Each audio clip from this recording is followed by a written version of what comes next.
સમાચાર અમદાવાદથી શહેરના વાતાવરણમાં પલટો આવ્યો છે। અનેક વિસ્તારોમાં વાવાઝોડા સાથે વરસાદ પણ વરસ્યો છે। ગોતા, શાહીબાગ, બોડકદેવ, એસજી હાઈવે આ તમામ વિસ્તારમાં અસર થઈ છે। ધૂળની ડમરી ઉડતા વિઝિબિલિટીમાં પણ ઘટાડો થયો છે। ધૂળની ડમરીને પગલે વાહન ચાલકો પરેશાન થયા।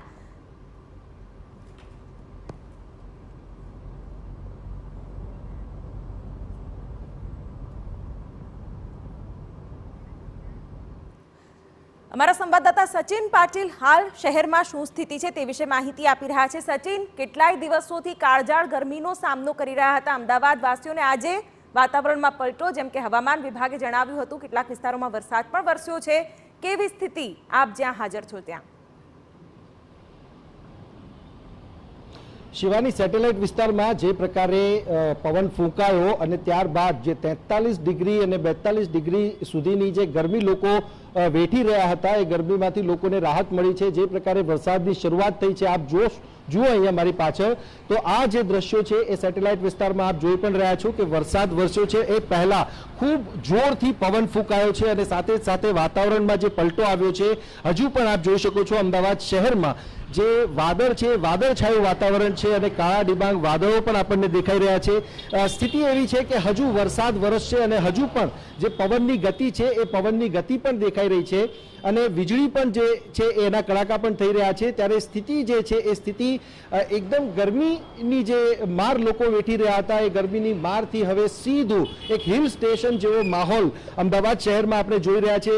ગાંધીનગરમાં કહો કે અમદાવાદ શહેરના અલગ અલગ વિસ્તારોમાં કહો, જે પ્રકારે વરસાદ વરસ્યો અને જે પ્રકારે પવન ફૂંકાયો છે, ધૂળની ડમરીઓ ઉડી છે, એસજી હાઈવે હોય કે અન્ય રસ્તાઓ, મુખ્ય માર્ગો, ત્યાં વાહન ચાલકો ખાસ કરીને ટુ વ્હીલર વાહન ચાલકો જે છે એમના માટે એક મુશ્કેલી ભરી સ્થિતિ જરૂર ઊભી થઈ ગઈ હતી।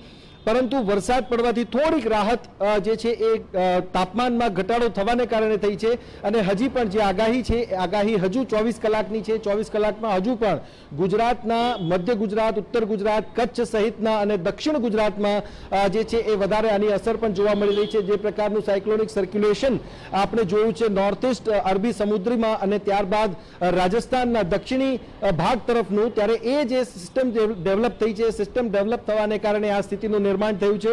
હવામાન વિભાગની આગાહી છે કે હજી આ અઠવાડિયું જે છે એ અઠવાડિયામાં આ જ પ્રકારની સ્થિતિ બની રહે એ પ્રકારની શક્યતા છે અને ત્યારબાદ ફરીથી વાતાવરણ જે છે એમાં તાપમાનમાં વધારો લોકોને જોવા મળશે, પરંતુ હાલ પૂરતી રાહત લોકો માટે જરૂરથી છે। શિવાની, બિલકુલ સચિન, તો જે રીતે અમારા સંવાદદાતા જણાવી રહ્યા છે હવામાન વિભાગની આગાહી પણ હતી અને ખાસ તો જે વાતાવરણમાં પલટો આવ્યો છે,